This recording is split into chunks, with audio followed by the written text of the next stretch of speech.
Happy New Year, everybody. Thank you all, panel here in Washington, for joining us. And Michele Bachmann joins us this morning from Minneapolis. Well, the 112th Congress is set to convene on Wednesday, but I want to go back a little bit and talk about the last workings of the 111th with you, Michele. In particular, that the year ended with this deal on taxes and an extension of unemployment benefits. Would that deal have been made with the Congress that's about to convene on Wednesday? Well, that's a good question. There was a diversity of opinion on this bill. I voted against it because I was concerned about it not being paid for. It also blows a $111 billion hole in the Social Security Trust Fund. There is no money in that trust fund, so they have to go to the General Treasury, where there's also no money. That means an additional borrowing for that $111 billion, in addition to the $57 billion for unemployment. So we're continuing to go down the road that we've gone down before, which is spending money that we don't have. And that's really, I think, one of the strongest messages that we took away from the election in November. Stop spending money that you don't have. Is the Republican Party in this new Congress, is it a house divided? No, I really don't think it is. I think we're fairly unified, but of course, we won't all necessarily be agreeing on everything. But I think you see a fairly cohesive group, that we have a singularity of purpose, and that we want to be able to get the budget in order. I think that's really job number one, because we want to see the economy shift so that we have a focus on private job creation. I want to go to Congressman Weiner. A couple of weeks ago, we had a conversation. You told me that if the president extended a finger of bipartisanship, that it would cost him a pound of flesh. How do you see this new Congress working with the president? And are Democrats all but irrelevant from now on? Well, look, we'll see. I mean, we've already seen on this show there's disagreement among Republicans about the tax cut bill, and I think that there are going to be disagreements to come. I mean, many of them campaigned on the idea of privatizing Social Security. They campaigned on the idea of making Medicare a voucher program so seniors don't have a guaranteed health care. I want to see what it is they're in favor of. I mean, we've heard a lot about what they're against in this campaign. I don't know what they're in favor of. We Democrats are prepared to work with them where we can, but we're going to challenge them and fight against them where they must. It is not a subject of compromise for many Democrats, privatizing Social Security. We just don't believe that's a good idea. Eliminating Medicare as a guaranteed benefit for seniors, we don't agree with. So those fights are going to happen. As far as the president's interaction, I think he's going to find out that bipartisanship has to be a means. It's not an end. And that if just having a bipartisan deal means a success, that's not right. There has to reflect the values of this country and the constituents that I represent. Mike Kelly, you're the new guy. You're going to take your oath on Wednesday. You've been around this town for a couple of weeks now. There was a piece in the Washington Post. You said you're not impressed so far. What do you hope to accomplish when you take office for real on Wednesday? Yeah, I think really when you talk about are you impressed or you're not impressed, I don't think, for an average guy, a common guy who comes from a private sector, running something for $14 trillion in the red is not impressive. If you run $14 trillion in the black, then I'm impressed. What I'm looking for, and in bipartisan, and I agree with Anthony what he talks about. Sure, is it good to be bipartisan, but on good legislation, not on things just to say we did something in a bipartisan manner, just to show that we can agree, is not good unless it was on something that was good for the whole country. So I'm looking to really go to work and work very hard. I've worked hard all my life, and I've done it with my own money. I've had my own skin in the game, so I'm kind of interested to seeing when you get into a situation where really it's not your money. You can spend anything you want, just throw the charge card out. In fact, keep raising the debt ceiling as much as you want, because you don't have to worry about paying it back. Okay. It's hard for me to sit and think that that's all right to do to the American people. We'll ask about the debt ceiling in just a couple Sure. of seconds, because that is going to be a huge and important vote. But I want to talk to Debbie Wasserman Schultz about this whole idea of bipartisanship. Is this going to be a situation where Congress gets together and does the people's good, or is this a recipe for gridlock?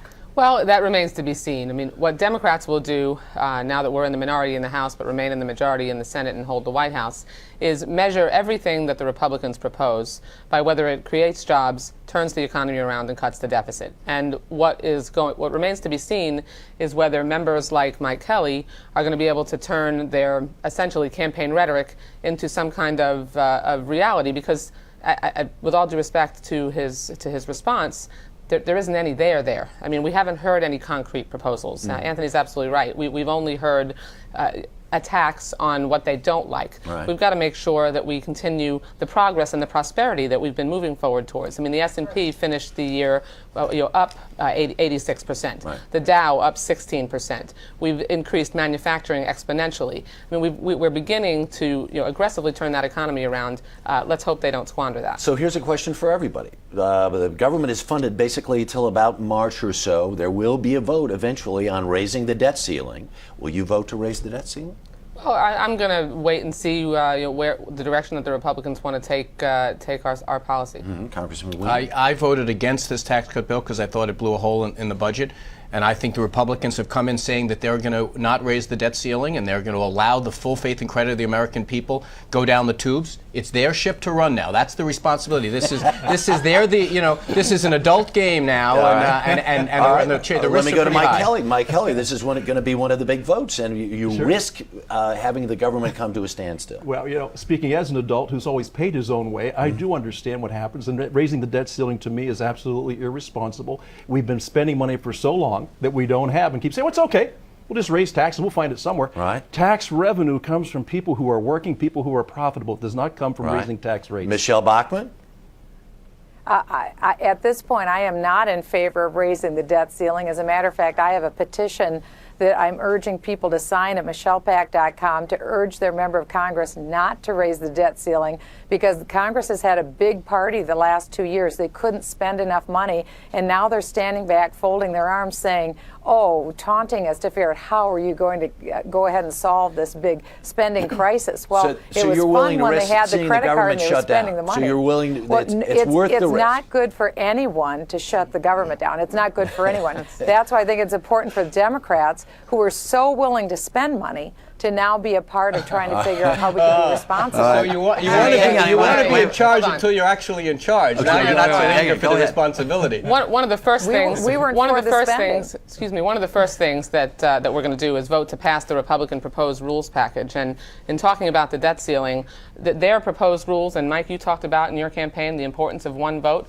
I want to see whether you're going to vote for that rules package that gives Paul Ryan the authority to set the budget limits himself, taking away your vote that you talked about that was so precious, and taking the right of all of us in the House of Representatives. Having one member set the budget ceiling for the entire country is absolutely irresponsible and undemocratic. Go ahead. So this is what America loves. This is what America loves. Both sides pointing the finger at the other side. No, it's your fault. No, it's your fault. I got to tell you It's not something. about fault. When we talk about What are you gonna do? having adult conversations, and we really have to start acting like adults. We've got a huge problem sitting in front of us right now, and it's very amusing to walk through this. And I got to tell you, from being on the outside all my life, I don't know how in the world you folks go home and look these people in the eye and say, "We've done a great job. We've done a great job. Your country's $14 trillion Well, in you've the got red, the and we're opportunity. Hold on a second. we're going to First, keep you got the steamrolling." Okay, let me just say something to Congressman Kelly here. First of all, the you folks stuff, now you are one of those folks.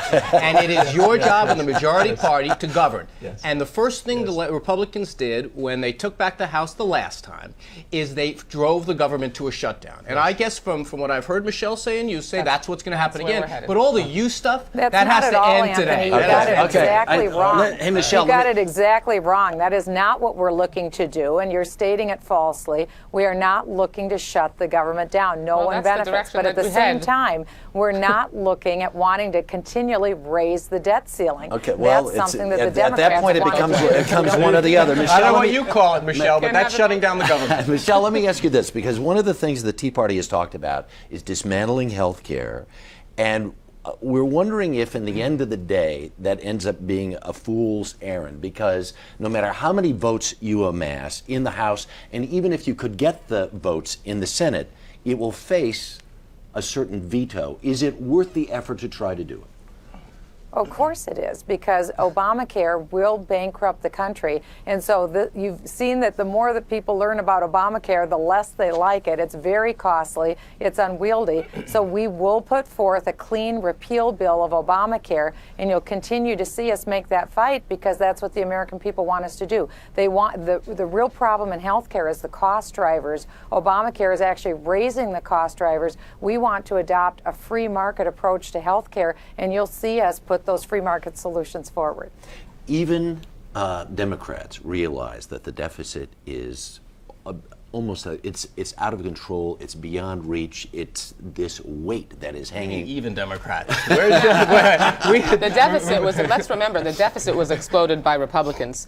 President Bush inherited a record surplus and turned it into a record deficit. So 2 wars unpaid for, a prescription drug plan unpaid for, tax cuts unpaid for. So the deficit that we found ourselves in was thanks to the Republicans. Is it addressable?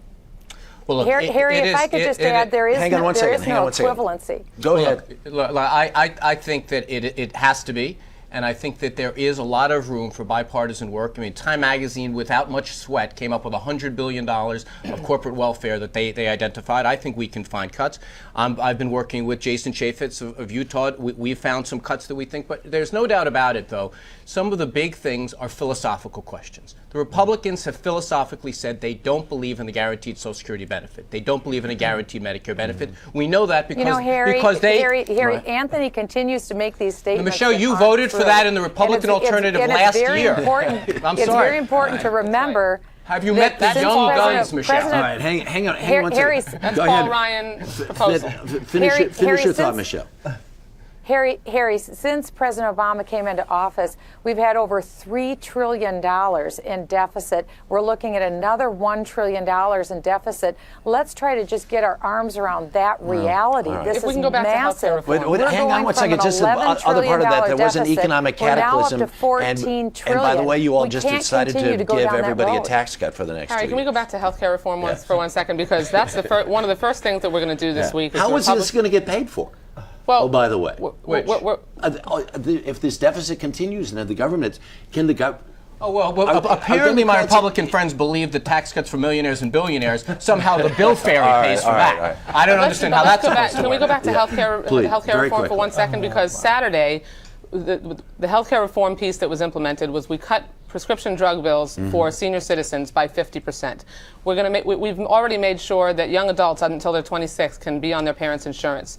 A constituent in my district came up to me a few weeks ago and thanked me for saving her $3,000 a year because she could put her 2 adult children back on her insurance. That's what the Republicans are going to be proposing to repeal this week. It's not going to happen if it's about jobs in the economy and reducing the deficit. Wasting time and money and adding to the deficit by repealing health care reform or on the attempt is irresponsible. Hang on, Michelle. Hang on. I want to get Mike back in here 1 second. Mike, you've already taken a look at this. You're not going to take the government-sponsored health care program that is available to members of Congress, right? No, I'm not.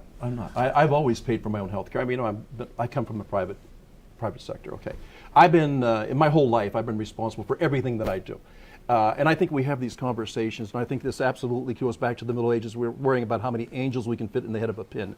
We got to start looking at these things. There is a cost with everything involved. My early time here in this city, it's so different than where I come from, because I live in a real world where people actually have to use their own money to pay for things. So this idea that you can keep doing this or doing that, and I love this fact that we are going to pay for it. We are not paying for anything, not we in Washington. The people, the American taxpayer pays for everything, and that's what bothers me. There's such a disconnect between this town and the rest of the world. This real world stuff is going to get old really fast. This is now your job. This is a serious business here. This is a serious business here, trying to figure out how you solve big problems. Yes, it's true. Social Security does have to be paid for. Medicare does have to be paid for. But this idea like the real world, these are tough problems. Very amusing. You have never, in your life, you have never done anything on your own with your own skin in the game. And I got to tell you something. While I respect the fact that you're an elected congressman, I do not respect the fact that you... I am. We are. Yeah, well, we are. I get part of this on the 5th. I'll become part of it on the 5th. But I want to tell you something. This has got to stop being about who can blame who for what. Look, this has been like you just did that. It sure sounded like you. It's like us versus the real world. Hang on, gentlemen, hang on. I would hope you had more respect for your constituents. Hang on. That's why I wouldn't have a deficit for all right. Mike has to go beyond. It's time to go beyond rhetoric. Harry, going beyond campaign slogans, which is all I've heard today from Mr. Kelly, and is all Ms. Bachmann really ever engages in. We have to get into deficit reduction, job creation, and turning the economy around. That's their measuring stick. All right, that's their yardstick. Michele Bachmann, very, very quickly.